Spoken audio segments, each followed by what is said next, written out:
On est donc à l'entrée de chez moi et c'est un peu, pour moi, c'est un peu jour J pour un nouveau projet qui est très particulier parce que je vais travailler sur ce bloc de marbre qui est très particulier quand même, qui a une histoire assez particulière. Ça fait une dizaine d'années qu'il est ici. C'est un bloc de Carrare, de marbre de Carrare statuaire. C'est-à-dire, on va dire que c'est un peu la Rolls-Royce du marbre. C'est vraiment le top en tant que marbre pour la sculpture. Et ça fait donc depuis une dizaine d'années que je me demande ce que je vais faire dedans, parce qu'il est très beau, il est naturel, c'est-à-dire il est brut, il n'a jamais été taillé. C'est ce tronc d'amandier qu'il y a ici, qui poussait devant chez moi, et donc qui en fait est le sujet idéal pour ce que je veux faire dans ce bloc de marbre.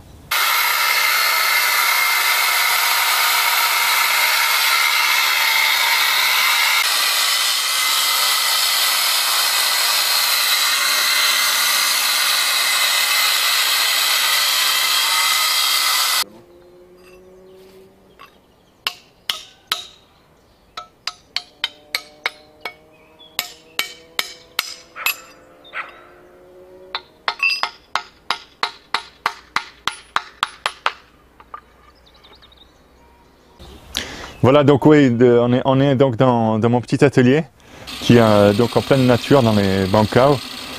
Voilà, j'ai donc transporté le marbre et son modèle, donc le modèle, donc l'amandier qu'on avait déjà vu. Et voilà, donc le gros a été enlevé, le gros de la matière du surplus a été enlevé. Il me reste pas mal à faire. Mais on y arrive. Voilà donc la phase, en fait pour moi, on va dire peut-être la plus intéressante, la plus riche en tout cas, va commencer avec le travail au ciseau, parce que donc ce marbre statuaire, c'est un peu l'idéal pour le travail classique de la sculpture au ciseau, le travail entre guillemets à l'ancien. On est avec nos deux gisants là.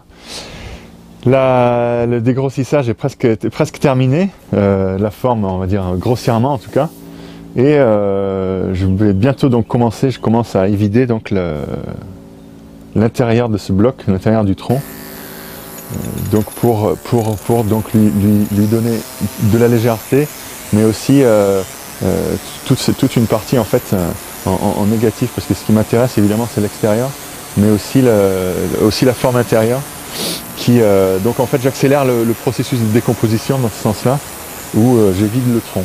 Celui-là n'est pas évidé, hein, comme on le voit, il est encore plein, il faudrait attendre, je sais pas, 20 ou 30 ans. Donc j'accélère le processus, et du coup je prends un risque aussi avec la pierre, parce que ça la fragilise bien sûr. Mais c'est un bloc très sain apparemment, donc tout se passe bien pour l'instant. On croise les doigts.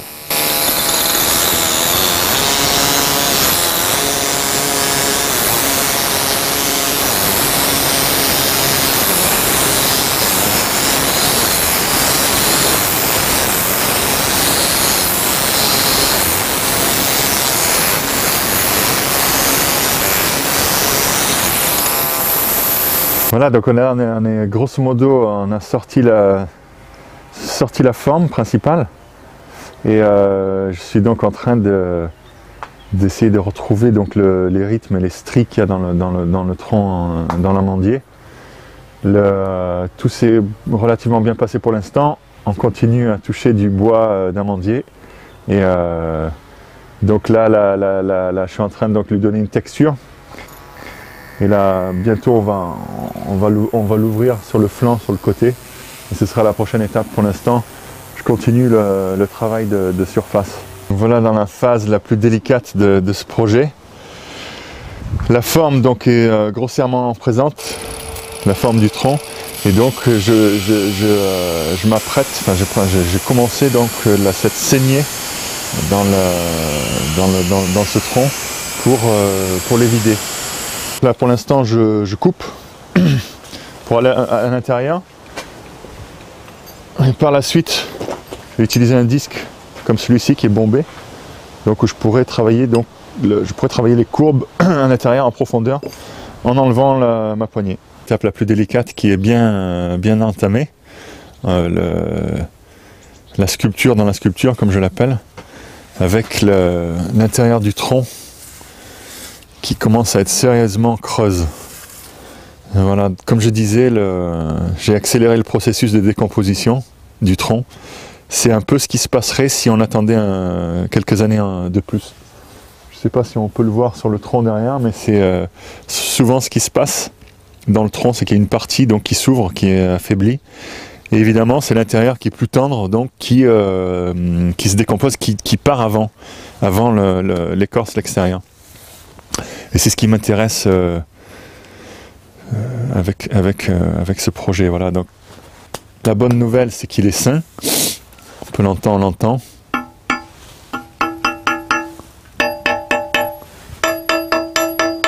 C'est-à-dire qu'il sonne.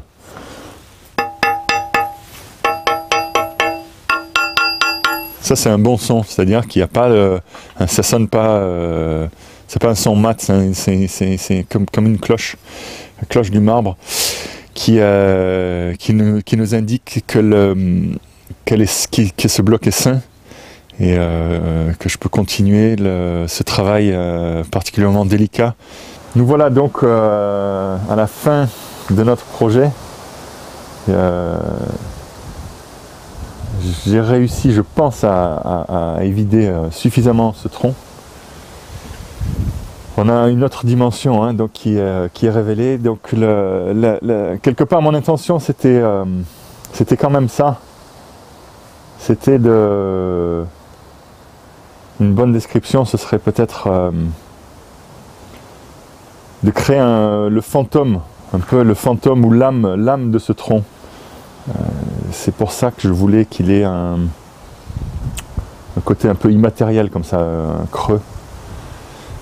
Je pense que je m'en rapproche, après on verra au final si ça fonctionne. Alors pour preuve que cette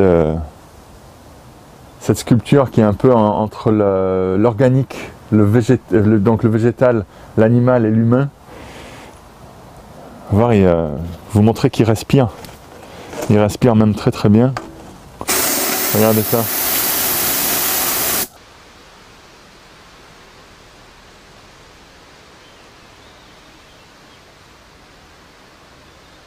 Les volumes sont là. Il faut encore un petit coup de... Il faut pas que j'ai peur de l'abîmer un peu, c'est-à-dire lui donner cette force brute qui était encore un peu trop harmonieuse, on va dire, entre guillemets. Je vais le laisser tel quel, c'est-à-dire j'aime ce surfaçage, c'est-à-dire ce travail, la marque du ciseau. Je pense que c'est important, ça lui donne un rythme, ça lui donne une texture qui est même beaucoup plus, on va dire, marquée que le tronc, que notre modèle. Et il y aura une partie à l'intérieur que je vais polir pour qu'on puisse voir justement ce fameux marbre statuaire, qu'on puisse voir sa couleur aussi, c'est important, qu'on puisse le toucher.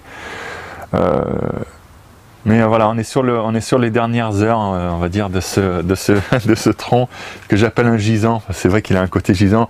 Il est arbre, il est animal, il est humain. On sait pas. J'aime cette espèce de. C'est pas un compromis, mais c'est une espèce de pont un peu entre les différents mondes pour moi.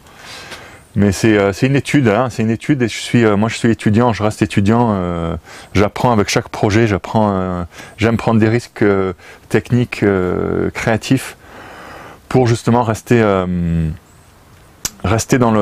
l'expérience et dans l'apprentissage constant. Je pense que c'est très important avec la pierre.